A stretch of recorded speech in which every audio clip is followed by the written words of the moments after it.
Bom, olá a todos. Eu faço parte da equipe de liturgia da Paróquia Bom Pastor e a pedido do Padre Mário, eu vou estar explicando um pouquinho sobre o livro dos Atos dos Apóstolos, para continuar os nossos estudos sobre a Sagrada Escritura, né? Eu me chamo Lorena, sou da Ordem dos Carmelitas Descalços Seculares e vou tentar, nesses breves minutos, passar alguma coisa para que possamos continuar o estudo. Então, a gente pode dizer, a princípio, que o terceiro evangelho, que é o Evangelho de São Lucas, e o livro dos Atos dos Apóstolos, né, deveriam a princípio ter formado uma só obra, né, a qual nós daríamos o título de História das Origens Cristãs na época. Eles foram separados quando os cristãos desejaram possuir os 4 evangelhos num mesmo códice, num mesmo livro. E isso se deu ainda muito cedo na igreja, isso foi por volta de 150, do ano 150, e pode ser que o título do Atos dos Apóstolos, ou Ato de Apóstolos, tenha sido acrescido nessa mesma época, segundo o costume da literatura helenística, né, da literatura grega da época. E os Atos dos Apóstolos, eles vão constituir uma segunda parte da obra de São Lucas, né? E desde muito cedo esse livro foi considerado escritura sagrada, não foi considerado um livro apócrifo, foi considerado um livro que fazia parte da revelação, e era lido nas liturgias da igreja como memória e norma de fé. A gente pode dizer que essa obra apostólica, né, ela vai relatar a sorte do evangelho confiado aos apóstolos e vai expor os primeiros passos da comunidade cristã. Por isso a igreja viu nessa obra, nos Atos dos Apóstolos, um guia precioso e um estímulo exemplar para a vida dos cristãos, que vai dizer muito, com muita ênfase, da escuta da palavra, a fé, né, do batismo, a solidariedade e da perseguição ao martírio. É um livro que possui 28 capítulos e tem 1007 versículos. Em relação à autoria, né, como eu mesmo disse, no livro dos Atos dos Apóstolos não há a menção explícita do autor em nenhuma parte do livro, mas o autor ele vai se apresentar em alguns trechos pela narrativa da primeira pessoa, então pela forma do pronome nós, que vai aparecer no livro, no capítulo 16, no versículo 10 ao versículo 17, no capítulo 20, 21 e 27. Então, nesses trechos começam e terminam sem avisos ou explicações, assim, os trechos, eles, de uma hora para outra, estão num relato mais impessoal e, de repente, passa para um estilo narrativo pessoal. Então, o autor, ele simplesmente nos surpreende com essas mudanças, né, com o conteúdo da narrativa na primeira pessoa, usando esse nós. Então, vai tratar nessas passagens de viagens marítimas. E, de acordo com Dibelius, que foi um teólogo acadêmico alemão do final do século XIX, início do século XX, ele considera esses trechos parte de um diário itinerário de viagens que São Lucas usou e citou. O autor ele teria introduzido nós para indicar que nesses trechos ele era companheiro de viagem de São Paulo. Então, com isso, Dibelius ele considerou confiável, né, esse teólogo, a tradição da igreja antiga de afirmar que São Lucas, como companheiro de viagem de Paulo, foi o autor dos Atos dos Apóstolos. Contudo, alguns estudiosos da linha da crítica histórica vão fazer oposição declarada e eles vão apresentar alguns argumentos. Um dos primeiros argumentos que eles vão apresentar para contrapor é dizer que os dados sobre a estadia de Paulo em Jerusalém após a sua conversão em Atos conflita com o relato da carta de Gálatas 1 e 2. Outro argumento é que o relato sobre o Concílio dos Apóstolos em Atos 15 não bate com os dados de Paulo em Gálatas 2. E nas suas cartas, São Paulo se autodenomina apóstolo com muita convicção, como na primeira carta a Coríntios, no capítulo 9, na segunda carta a Coríntios também, na carta aos Romanos. E em Atos, no entanto, Paulo só é chamado de apóstolo juntamente com Barnabé, no capítulo 14. E em outras passagens é feita a distinção entre ele e os apóstolos. Um quarto argumento que a crítica histórica vai fazer é que ao lermos o discurso de Paulo no Areópago, nós vamos ter a impressão de que o autor de Atos não conhece o ensino radical de Paulo sobre a perdição de todos os seres humanos. E o quinto argumento é que o autor não dá a entender que ele compreendeu a mensagem do crucificado, né, o cerne do ensinamento paulino sobre a salvação. Contudo, a essas críticas, os Atos dos Apóstolos são a continuação do Evangelho de São Lucas, constituindo a segunda parte da sua obra, como eu havia dito no início. E a relação desses dois livros do Novo Testamento é indicado principalmente pelos prólogos, logo no início dos dois livros, e pelo seu parentesco literário. Isso é que a gente pode dizer assim. O prólogo dos Atos se dirige como o terceiro evangelho, como o Evangelho de São Lucas, né, terceiro evangelho. E é dirigido a um tal de Teófilo, né?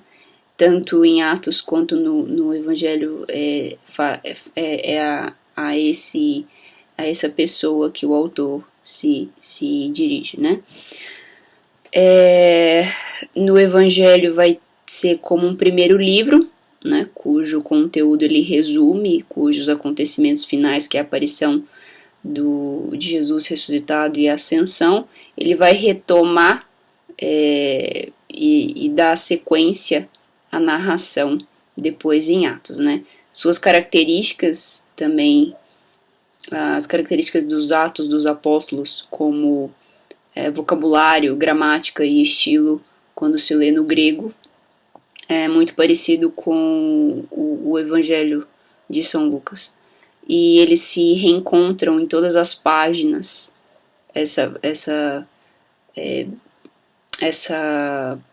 esse estilo de escrita dá para perceber em ambos os livros, né?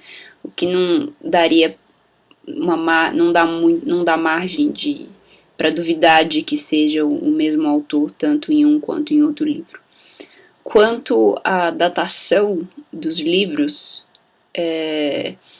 os especialistas eles geralmente datam o livro dos Atos entre os anos 60 e os anos 80 depois de Cristo, né, do primeiro século. Mas, considerando todos os fatos, é mais provável que São Lucas tivesse escrito o livro dos Atos por volta do ano 63, logo após São Paulo ter sido posto em prisão domiciliar, fato que é narrado no capítulo final do livro, né, no capítulo 28, no versículo 16. E por que por volta do ano 63? Porque pode-se deduzir não pelos fatos que estão contidos no livro dos Atos dos Apóstolos, mas sim pela aquilo que São Lucas não narra, né? Ele não menciona eventos históricos muito importantes que acontecem depois do ano 63, que impactam profundamente a história dos cristãos, a história da cristandade, que vai ser, primeiramente, um incêndio que varreu Roma em 64 e que fez o imperador Nero perseguir os cristãos e houve muitos martírios. Também não menciona, São Lucas não vai mencionar em Atos o martírio de São Pedro e de São Paulo, né, que ocorre na metade dos anos 60. E também não dá indícios de que Jerusalém já tivesse sido destruída pelos romanos, que vai acontecer no ano 70. Né? Então, o silêncio acerca desses assuntos é muito notório e chama muita atenção, principalmente porque a relação entre a cristandade e a Roma imperial é um tema fundamental do livro, e aparentemente São Lucas vai narrar o livro dos Atos dos Apóstolos até a data limite de 63. Bom, mas continuando, né? Qual seria a finalidade do livro dos Atos dos Apóstolos, né, de forma muito breve? Conforme os estudos exegéticos mais exigentes, né, o livro de Atos ele foi escrito para fornecer uma história da igreja primitiva, né? A ênfase do livro é a importância do dia de Pentecostes e o ser capacitado pelo Espírito para sermos testemunhas eficazes de Jesus Cristo. O livro de Atos vai registrar os apóstolos sendo testemunhas de Cristo em Jerusalém, né, na Judéia, na Samaria e ao redor do mundo. O livro ele esclarece mais sobre o dom do Espírito Santo, o qual capacita, orienta, ensina e serve como nosso consolador. Né? Ao ler o Atos dos Apóstolos, nós somos iluminados e encorajados pelos muitos milagres que estavam sendo realizados naquela época pelos discípulos, né? Por São Pedro, São João e por São Paulo. O livro ele vai enfatizar a importância da obediência à palavra de Deus e a transformação que ocorre como resultado do conhecimento de Cristo, quando nós conhecemos a Cristo. Vai também ter muitas referências daqueles que rejeitam a verdade que os apóstolos pregavam sobre nosso Senhor Jesus Cristo, né? Em relação ao gênero literário desse livro, a gente pode dizer que o autor faz um relato, se podemos dizer, tendencioso sobre o cristianismo primitivo, não num sentido negativo, tendencioso não no sentido negativo, mas ele não idealiza a situação, né? Ele tampouco conta tudo o que aconteceu, né? Ele recorta aquilo que é necessário para transmitir a mensagem teológica que ele deseja, e ele nem mesmo e ao mesmo tempo ele também não cita todos os eventos importantes, né? Daquele período. Ele escolhe o que é importante para ele, para alcançar o seu objetivo de teológico, e omite pelo mesmo motivo aquilo que ele parece que é prescindível. Então, o que é importante para os objetivos, ele detalha e repete o que gostaria de ressaltar de maneira especial. Então, por exemplo, as notícias sobre a igreja primitiva são tanto resumidas. Como funcionou, por exemplo, a comunhão de bens, é apenas indicado, mas não há uma descrição detalhada. O início da missão aos gentios é descrita, por outro lado, com todos os seus detalhes nos capítulos 10 e 11.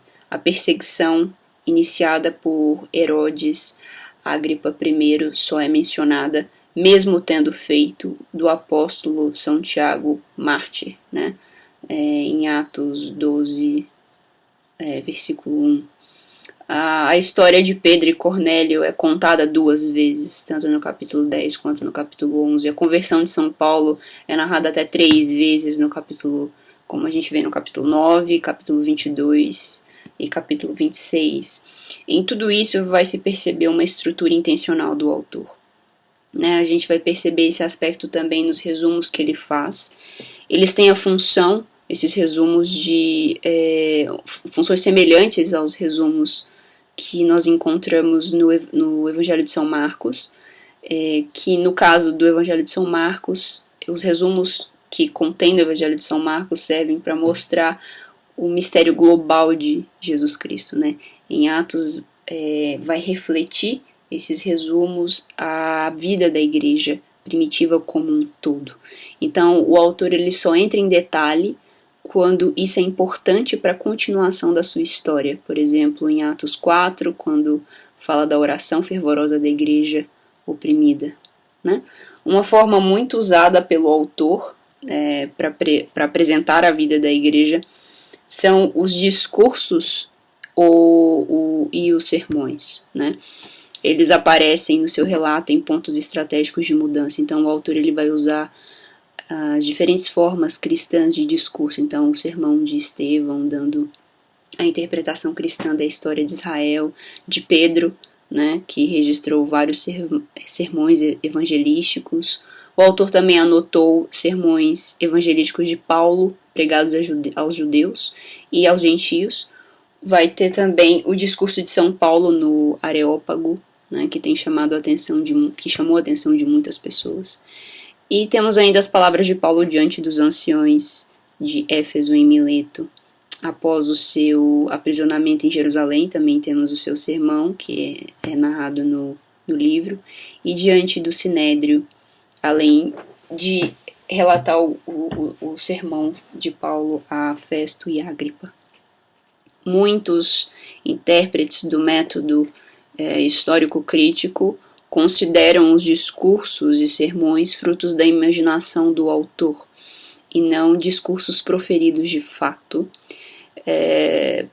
Eles seriam só um estilo literário.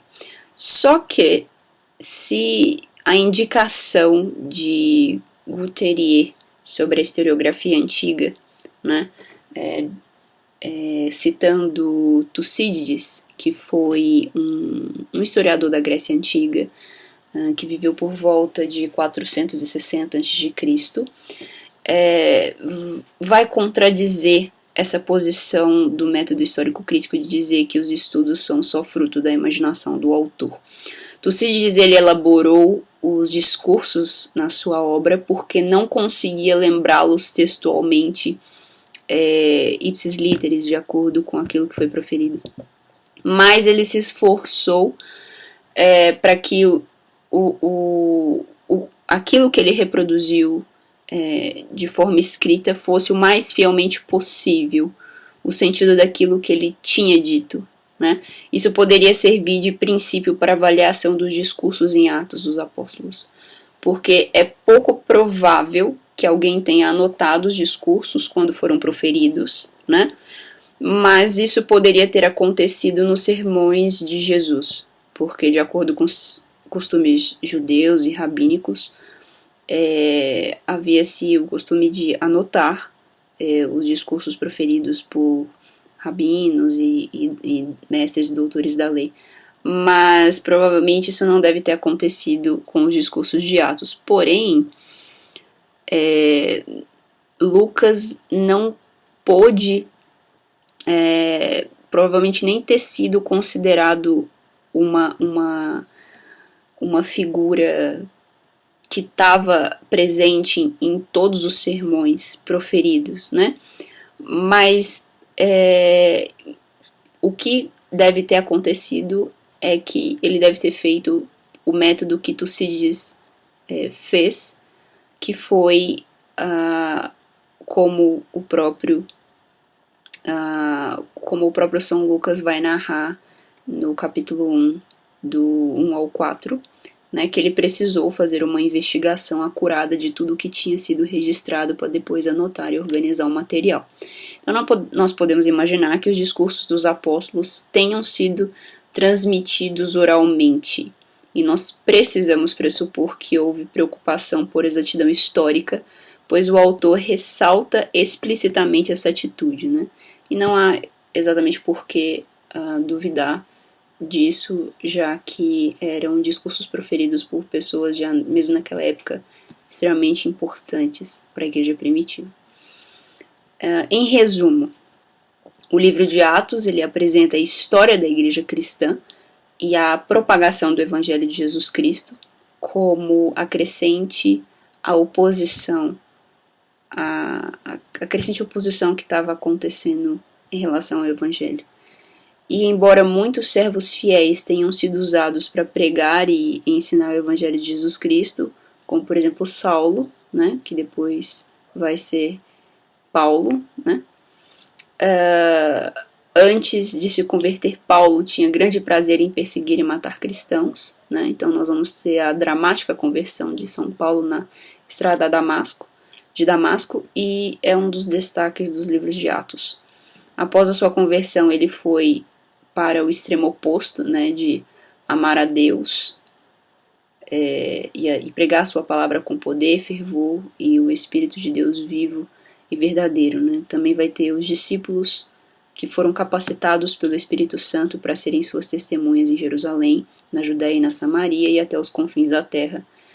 e incluídos na última seção estão as 3 viagens missionárias de São Paulo, seus sofrimentos em Jerusalém, na Cesareia, e sua última viagem a Roma. O livro ele pode ser dividido em 2 grandes partes, né, do capítulo 1 ao 12. Poderíamos dizer que são Atos de Pedro, e de 13 a 28 podemos dizer que são Atos de Paulo, né? Por fim, a mensagem teológica, né, que poderíamos tirar, né, a eclesiologia, né, a parte da igreja, né, aos olhos do autor, o ideal para o qual todas as comunidades devem entender é expresso nos chamados sumários, né. Aí vão se traduzir os indicadores fundamentais, sempre fazendo referência à comunidade primitiva de Jerusalém, né? Então, todas as comunidades devem se inspirar na comunidade primitiva de Jerusalém, que tinha a escuta assídua do ensinamento dos apóstolos, a comunhão fraterna, a solidariedade, a participação da fração do pão e as orações em comum, né?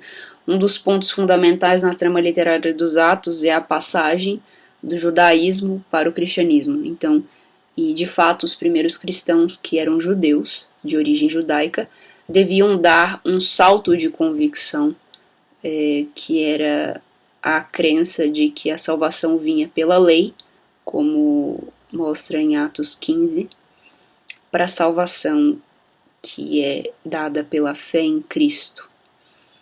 Daí as tensões que vão surgir na abertura a circuncisos e incircuncisos, né?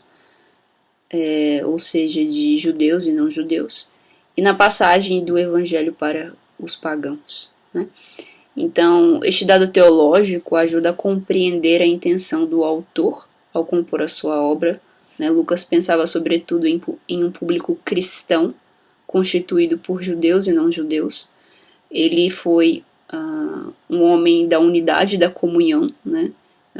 Ele apela a que os cristãos espalhados pelo mundo se conduzam pela exemplariedade da comunidade de Jerusalém, né? Instituindo sobre a fé, ele opõe-se a eventuais tendências judaizantes, né? Respeitando a fidelidade daqueles judeus que se converteram ao cristianismo, à lei mosaica, e ele vai desarmar ao mesmo tempo as críticas dos irmãos vindo da gentilidade, né, que eram de origem pagã,